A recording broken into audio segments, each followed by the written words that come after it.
Boa noite, Alfaro. Eu sou Fernando, trabalho para Publimetro do Brasil. Antes de mais nada, parabéns pelo resultado, pelo plano de jogo. Mas em que sentido as dimensões menores do campo ajudaram você a desenvolver uma estratégia que era de defesa e não tomar gol? Então, em que sentido o campo menor ajudou com a sua ideia? Bom, boa noite para todos. Estão me ouvindo bem? Bom, quando a gente já falou na coletiva passada, mesmo que tinham sido publicadas as dimensões do campo de jogo 100 por 64, se não me engano. Bom, eu pedi para o nosso motorista, após a coletiva, se ele podia parar no estádio, porque eu queria ver o estado da grama e, sobretudo, a questão das dimensões. E aí eu percebi que era um campo de pouco espaço entre a grande área e os laterais. Então, aí, obviamente, para um time que tenta ter amplitude no campo, abrindo o campo com os extremos, como o Brasil faz, então, com uma linha de 5, os espaços ficam ainda menores. Com a linha de 4, mesmo que você possa usar mais 5 ou 6 metros, os desdobramentos, os deslocamentos laterais são diferentes. Então, pode ter alguma coisa do campo, sim, mas o Brasil igualmente encontra a virtude em pouco espaço para a sua precisão, mesmo com um campo de jogo pequeno, também com espaços verticais, a movimentação do terceiro homem, quando eles também passam de primeira para o que está atrás, e a gente também clara com a estratégia do Brasil. Se o Brasil ia tentar ir pela parte interna, eles iam propor 1 contra 1 pelas bandas, e aí a gente tinha que fechar o centro para eles não encontrarem os espaços. E quando eles irem nas bandas, a gente tinha que ficar de olho, porque o Vini, o Rodrigo e o Rafinha, que iam trocando, tinham sempre que encontrar alguém aí defendendo. É fácil cair na típica situação quando você fala, tipo, a falta de espaços foi boa para o nosso time, porque pode ser e também não, mas eu tivesse gostado que o Brasil tivesse um campo mais amplo para a sua bola parada, por exemplo, com o gol que foi anulado, eles poderiam estar vencendo, né? Com uma bola que foi muito rápida para a segunda trave. Então, uma coisa que pode favorecer também pode ir contra. O campo amplo também teria nos favorecido a nós, para o Brasil indo mais para cima, com mais espaço, as costas dos defensores. Então, é fácil dizer que a ausência de espaços foi melhor para a Costa Rica, porque o Brasil não conseguiu, né? Mas eu acho também que houve um bom trabalho do bloco defensivo, do meio-campo e da defesa da Costa Rica, com as marcas e se localizar bem no centro do campo para evitar, mesmo que eles tiveram as chances para desnivelar. Oi. Boa noite, Anthony Porras, ao vivo para a Rádio Colômbia da Costa Rica. Hoje era um teste bem importante para muitos jogadores. Demais. Então, qual é a sua sensação após essa partida? E como a gente poderia fazer para atacar mais nas partidas? Uma das coisas que eu falei no primeiro tempo, eu perguntei para eles: vocês querem ouvir a verdade ou mentira? E eles falaram a verdade. Se a gente continuar jogando assim, a gente vai perder. Se a gente não obrigar eles a recuar, então aí é provável que a gente não consiga aguentar 90 minutos na defesa. Eles poderiam surpreender, claro, porque eles têm as capacidades, mas nós temos que obrigar eles a recuar. Isso que a gente precisa. A mesma coisa aconteceu quando a gente jogou contra o Equador. Nas eliminatórias, a partida foi muito semelhante. Eu era o treinador do Equador e joguei contra o Brasil, né? E aí aconteceu uma coisa semelhante. E eu falei para os meus jogadores, de 10 partidas, perderemos em 9,5. Se a gente não mudar o que a gente está fazendo, então as coisas não vão melhorar. E um mês mais tarde, em Copa América, empatamos 1-1, também nas eliminatórias, houve empate, porque aí a gente já estava interpretando como obrigar o Brasil para recuar, porque o Brasil é sempre o Brasil. Em algum ponto, eu acho que estou no começo semelhante a essas situações. Então, hoje foi um teste. Exceto pelo Calvo e o Joel, a maioria são as primeiras batalhas dessa natureza, com a responsabilidade que significa isso. Eu acho que as apostas serão 80-20, 82-18, então a diferença era bem grande, nós sabíamos disso. Mas a questão era que dentro do campo a gente tinha que fazer o mais possível para tentar igualar. Fizemos sem a bola, mas não fizemos com a bola, porque por momentos tivemos posse de bola e eu falei, quando a gente quebra a primeira pressão, não é que eles não estão recuando, mas é uma estratégia do Brasil, porque eles deixam 4 homens lá acima para um ataque vertical. E aí, quebrando a primeira pressão do Brasil, nós tínhamos que nos aprimorar, né? Nos apressar.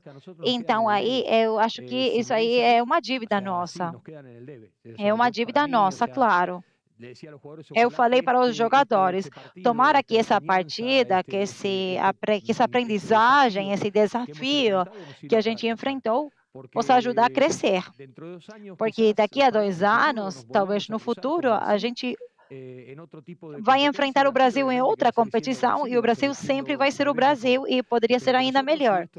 Mas se a gente capitalizar bem isso, vamos ter um bom tempo para continuar crescendo. Então, eu acho que sim, esse tipo de coisa eu pensava que podia acontecer porque era provável, porque eu já estive nessa situação, e são coisas que podem acontecer. Mas o importante é que eles tiveram o caráter, a capacidade, os meus jogadores, para enfrentar o desconforto da partida, para sofrer, para manejar os tempos. Está faltando o outro trabalho, e outro trabalho que está faltando, que é dívida. Oi, Andrés Gonçalves, ao vivo para a Teletica Rádio. Você imaginou como ia ser a partida, mas a coragem dos jogadores, e especialmente dos mais novos, é bem importante, né? Porque é difícil desenhar esse tipo de partida com tantos jogadores novos. Então, você sente que esse daqui, o resultado daqui, é um prêmio para os jogadores jovens com tanta garra, e agora você pensa que a partir de hoje a Costa Rica será percebida de outra maneira, porque se fala muito do Brasil e da Colômbia no grupo, mas você pensa que a Costa Rica será percebida de outra maneira? Bom, é uma boa observação, sabe? Porque um bom prêmio para eles, né? Para os jogadores. Eles estavam tão contentes quando o Vini estava cumprimentando eles, o que significava para eles, né? Porque em algum ponto eles idealizam ele, porque o Vini é um jogador que poderia ganhar a bola de ouro, né? E como todos os brasileiros estão nesse patamar. Então, para nós que estamos começando, para esses meninos, esses jogadores, era um teste bem grande. E o Queiroz tinha que marcar o Vini, e eu falei para ele, você tem que ter confiança em você. E após a partida, ele falou, prof, eu consegui. Então, era um desafio para eles também. Eu acho que um prêmio bem lindo para eles, né? Porque, fundamentalmente, além de que a gente sentiu que esse resultado não muda nada do que a gente pensa, sabe? Não muda onde a gente está no nosso desenvolvimento. Eu falei para vocês que eu cheguei para procurar e encontrar respostas nessa competição. Isso tem a ver também com o amadurecimento que os jogadores possam apresentar. Então, para eles foi uma boa demonstração bem forte nesse sentido. E, bom, como vão perceber a Costa Rica, tomara que seja com respeito, porque nós vamos manter a ordem, vamos lutar até o final, e que temos o orgulho do que é a Costa Rica, que nos momentos mais difíceis, aparece essa cultura tica de não se dar por vencida, como aconteceu nas eliminatórias, e como sempre saiu e foi para adiante em situações difíceis, né? Então foi difícil para eles, mas tomara que esses resultados, essas partidas, servam para ganhar respeito. E qual seria o erro? Bom, se a gente pensar que como a gente empatou contra o Brasil, que foi só por detalhes, se a gente pensar que já temos todas as respostas, aí estaríamos errados, sabe? Então, esse ponto de partida é a continuidade do que a gente está construindo. Porém, temos um trilho bem longo na frente, muito trabalho, uma construção dia a dia, porque estamos recém como os alicerces da estrutura que a gente quer construir para essa seleção para o futuro.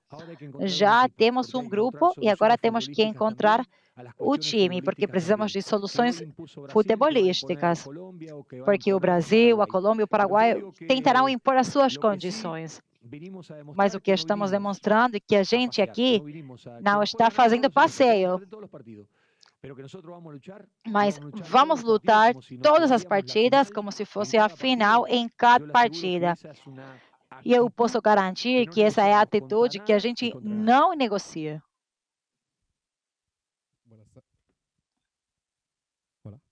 Oi, está me ouvindo? Boa tarde. Antes do que nada, parabéns pela partida. E eu queria fazer questão, basicamente, você falou dos jovens que fizeram um grande jogo, mas gostaria de falar do Mitchell, do Jalen Mitchell, que ele conseguiu parar jogadores como o Vini, o Paquetá, o Rodrigo, o Endrick. Então, como você definiria a partida desse menino de 19 anos, que hoje foi apresentado ao mundo? Muito bom, porque nós na Argentina falamos que ele teve que dançar com a mais feia, né, a mais complicada. E a realidade é que ele não tinha uma referência de marca. E às vezes, quando você dá para a agenda de um jogador para marcar, ele pensa que ele tem que marcar esse jogador e consegue neutralizar, porque ele consegue antecipar, tem bom jogo aéreo, tem velocidade, tem um contra um. Talvez está faltando um pouquinho da experiência, né? Porque ele fez 2 infrações perto do lateral, e eu falo para ele, quando estejam na banda, você tem que tentar cortar a bola, mas eles têm tanta velocidade, os brasileiros, que no momento que você esticar a perna, você consegue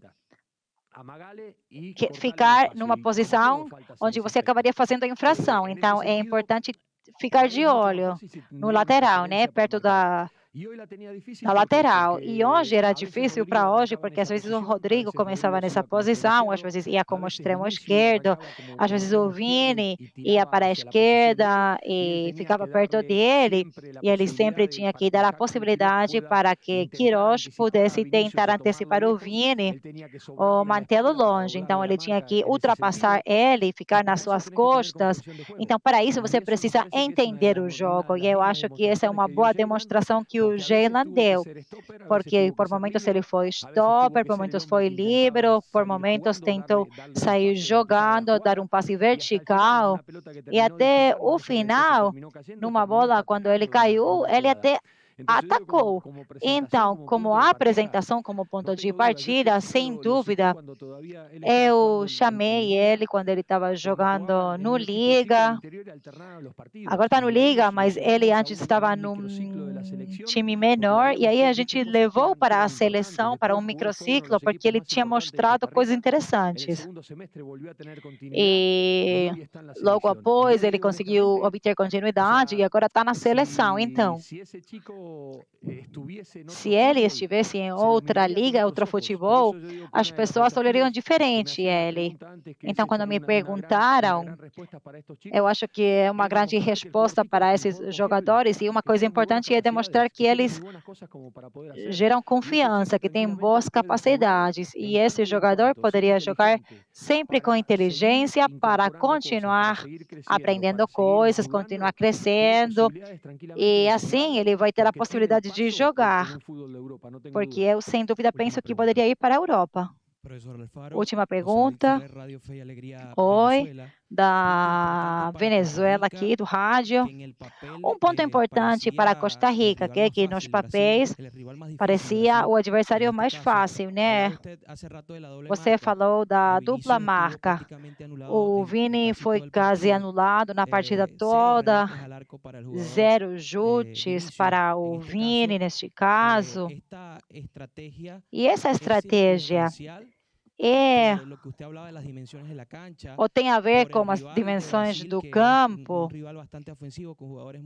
ou por causa do que o Brasil faz habitualmente, que é bem ofensivo, ou você poderia fazer a mesma coisa contra a Colômbia e o Paraguai, considerando o resultado positivo de hoje. Bom, nós éramos o Bruce Willis no filme Sexto Sentido, né? O único que não sabia que estava morto era ele antes do começo do filme. Todo mundo pensava que a gente ia estar morto também antes de começar aqui na competição. Então, o importante aqui é dar respostas às complexidades do adversário. Agora vamos enfrentar um jogador como o Luiz Dias, um dos melhores atacantes do mundo. E com a oportunidade do 1 contra 1, ele vai desequilibrar. Mas ele joga também como Arias, como James Rodrigues, e em função de uma estrutura que trabalha junto com ele, o Mojica, na maneira em que ele gera o jogo. Então, seja pela estreia, ou porque a gente, em realidade, jogava com outra estrutura, com 2 volantes, 2 extremos e um ponta central. E nós entendíamos que, com a distribuição no campo do Brasil, a gente acabou mudando a estrutura do centro do campo. Tiramos um extremo para incluir um volante interno. E, em algum ponto, eu acho que isso foi contra também das nossas possibilidades de ataque. E eu só consegui assistir 20 minutos do jogo Colômbia-Paraguai, mas eu gostaria de estudar mais em profundidade eles, porque cada partida é uma história diferente. E, às vezes, a partida como o mesmo adversário também poderia ser diferente. Então, cada jogo é a sua própria história. E, da mesma maneira, temos que desenhar a próxima partida com a Colômbia e a outra com o Paraguai. E, para mim, a chave do jogo sempre tem a ver com o centro do campo, com o meio-campo. Porque, para mim, a partida, especialmente hoje, com tanta diferença de hierarquia entre os dois times, era provável que se jogasse mais no campo da Costa Rica que o do Brasil. Mas, quando as chances são mais parelhas, quem vencer no centro do campo vai conseguir jogar onde quiser. E, para mim, a primeira grande batalha acontece aí, no centro do campo. Às vezes é com 2 volantes e 3 extremos, ou outra estrutura, e isso vai surgir da análise que a gente vai fazer para determinar o melhor para a partida. Obrigado. Thank you very much, Head